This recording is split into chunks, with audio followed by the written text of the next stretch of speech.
What's going on, everybody, and welcome back to SoCal Exploring. My name is Scott, and you're watching your stop for all things theme park and attraction related. If you guys are new here, consider subscribing down below with those bell notifications on, and make sure you leave this video a like at the end if you enjoyed it. It really does help out the channel a whole lot. And of course, if you want to help out the channel further, we do have a merchandise shop which you can visit, link down below in the description, with a whole ton of different collections on that site.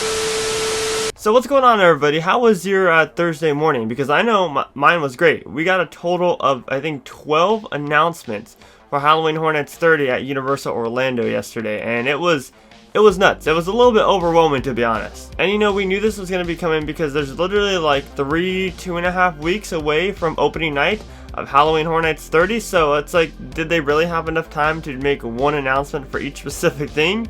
No. I'm just glad they gave it to us all at once, and now we have tons of stuff to talk about. In today's video, we're going to be talking solely about the houses that were announced yesterday. There are 5 new houses announced for this event this year. So we're going to be discussing the details on those, and then I'll share my thoughts on them. And then afterwards, in a video in a couple of days, or maybe even tomorrow, I'll be talking about the scare zones and the 2 shows that were announced for this year's event. So real quickly, to recap everything, let's talk about what has already been announced before Thursday. Netflix's The Haunting of Hill House, Beetlejuice, The Texas Chainsaw Massacre, Universal Monsters, The Bride of Frankenstein Lives, and of course the most recent announcement, Halloween Horror Nights Icons Captured. So that's already 5 killer houses that had been announced before yesterday morning. Now let's talk about the ones that were announced yesterday. Welcome to Scary, Horror in the Heartland. Some of the most haunting original stories from Halloween Horror Nights over the years have been set in the mysterious town of Cary, and this year, Welcome to Scary, Horror in the Heartland will combine these stories and bring them to life once again in a first ever haunted house that pays homage to the event's 30th history. Guests will be transported back to the shady township of Cary and enter the familiar settings that will leave fans shrieking from nostalgia and horror. So with Welcome to Scary, I'm quite excited about it. This is going to be placed in the Men in Black tent right behind the ride. And we've already gotten a glimpse of the facade, and the facade looks absolutely amazing.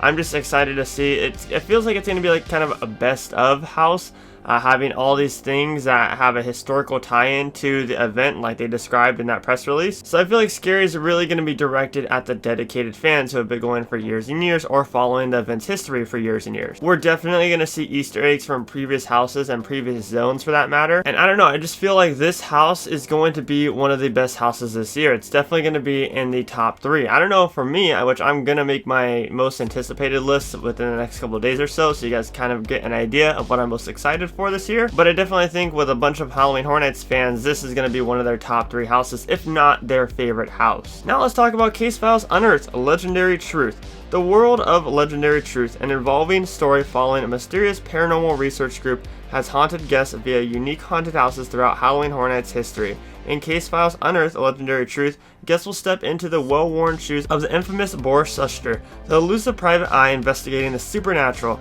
as he endlessly searches for clues to a series of strange occurrences throughout New York City. Now, also something that is no stranger to Halloween Horror Nights' history, in Orlando for that matter, is Legendary Truth. And I know a lot of people right away when Billie Eilish got scrapped for the Shrek location, some were disappointed, some were like, whatever, I'm excited because I didn't want Billie Eilish to begin with. And then the rumors of Creepshow started, and you know, people were more excited. And then the rumors of Halloween 3 started in Shrek location, and then people were even more excited. And then as soon as those rumors were kind of cut off, everyone just started predicting Legendary Truth. And I was like, you know, it could be Legendary Truth, because there was nothing to lead me to believe other than just one rumor that was going to be house in Shrek. But alas, now we get Case Files this year, which I think that it's going to be a good house. However, since it is a late replacement, I feel like it's going to be lower on the rankings list. But it's another one of those houses that fits in perfectly with an anniversary year, that being the 30th anniversary of HHN. Alright, the Wicked Growth Realm of the Pumpkin, which, spoiler alert, that's pretty high on my anticipation list. The beloved tradition of Halloween has more sinister roots awaiting to be unearthed, and as the grower of this ritual, the Pumpkin Lord is preparing for his yearly human harvest in Wicked Growth Realm of the Pumpkin. Lured in by the familiar sights and sounds of the holiday, guests will find themselves trapped in an endless maze of traditional Halloween domains, including a dilapidated haunted house, an ominous graveyard, and even a wicked witch's cottage, all overrun by the ruthless creatures engulfed in ghastly pumpkin growth. Now, if you guys are wondering why that's so high on my anticipation list, well, did you just hear that description? Because that house seems like absolutely terrifying, and it combines all the elements of classic Halloween.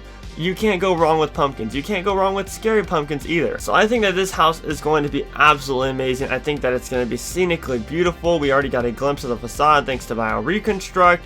It's going to be in a sprung tent, and we're going to get to see an own icon of the house, which is the Pumpkin Lord, of course. I can't wait to encounter him face to face and be terrified by him and all his ghastly creatures that have been overrun by pumpkins. And you know, if you guys don't make it out yourself, you may become a creature yourself and be one of the Pumpkin Lord's servants. So make sure that you get out of that house. But all joking aside, words cannot describe how excited I am for Wicked Growth. I think that it's going to be such an amazing house, and I definitely think it's going to be an underdog this year. Some people may agree with me, some people may disagree with me on the whole underdog thing. I just feel like not a lot of people are talking about it like they are the other houses. But let me know if you're as excited as I am down below in the comments section for Wicked Growth, the realm of the pumpkin. Alright, now we're moving into two houses that were sort of unofficially announced before this, kind of officially. I don't know how to describe it. You guys know exactly what I'm talking about though. Puppet Theater Captive Audience.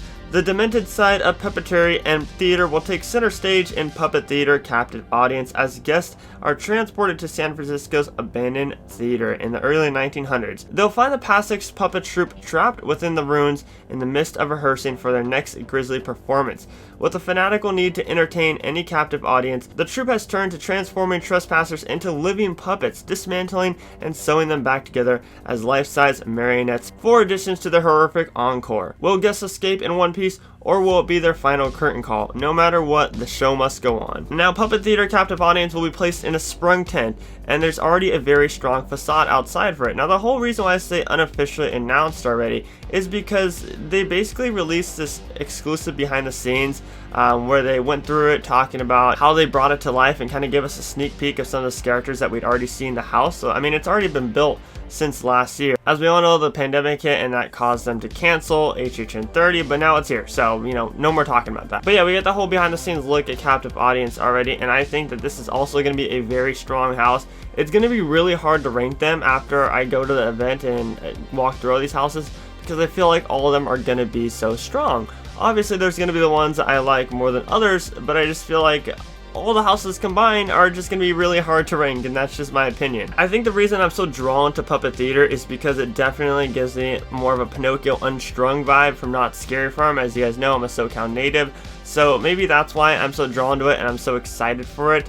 I don't know, just something about creepy puppets is terrifying, and the whole story of them sewing back together victims to have them a part of their puppet show, that's kind of creepy and just really weird. But that's what HHN houses are for, to give you that uneasy feeling and really scare the living shit out of you. And last but not least, we have the Revenge of the Tooth Fairy, which some of you guys, as well as myself, got to experience it last year for their HHN Light event. Revenge of the Tooth Fairy will entice guests to uncover the darker ritual behind an innocent childhood tradition. Long ago, parents struck a bargain with vicious goblin-esque tooth fairies to protect their children from these evil creatures who crave pearly whites. All children must give up their baby teeth or pay a gruesome price. Now, Revenge of the Tooth Fairy last year was amazing. It was such a great house.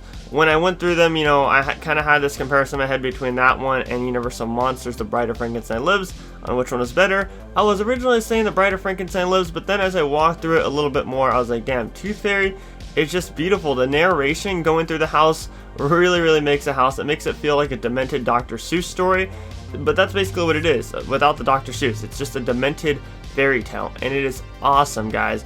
That house, I cannot wait for the people who haven't walked through it, all my Hollywood friends who are going this year. I cannot wait for you guys to walk through it, because Revenge of the Tooth Fairy is such a strong house, and I can, you know, say that now because I've already walked through it. It's not like we're just sitting here speculating like we don't know what's going to be in it. We know what's going to be in it, especially if you watch the walkthroughs already. It is just great all around, between the audio, between the sets, between the characters. Guys, the characters last year absolutely killed it in there. They really brought a lot of the house to life, so props to all the characters that were scaring in there for the HHN Light event last year. And I'm sure all the ones that are new and probably returning are going to kill it just as good as they did back then. But one important thing to note that I'm really excited about for this house, knock on wood, because there's been rumors going around about this, but the removal of plexiglass, because there are so many different boo holes throughout it that were missed because of plexiglass. Because some of you guys know as well as I know, those two houses would have been 10 out of 10, you know, amazing houses without the plexiglass. There were so many missed scares, there were so many different scenes that they could have done without the plexiglass. Unfortunately, we had it, but hopefully this year there's no plexiglass. But that's going to do it for this video, guys. I hope you guys enjoyed it. I hope you guys are as excited as I am for Halloween Horror Nights 30 at Universal Orlando this year. Let me know what you're most excited for out of everything that was announced on Thursday morning down below in the comments section. I'd love to see what you guys are excited for. But as for today, my name is Scott, and you've been watching SoCal Exploring. Positivity is key, and most importantly, remember to keep exploring. Peace out, everybody.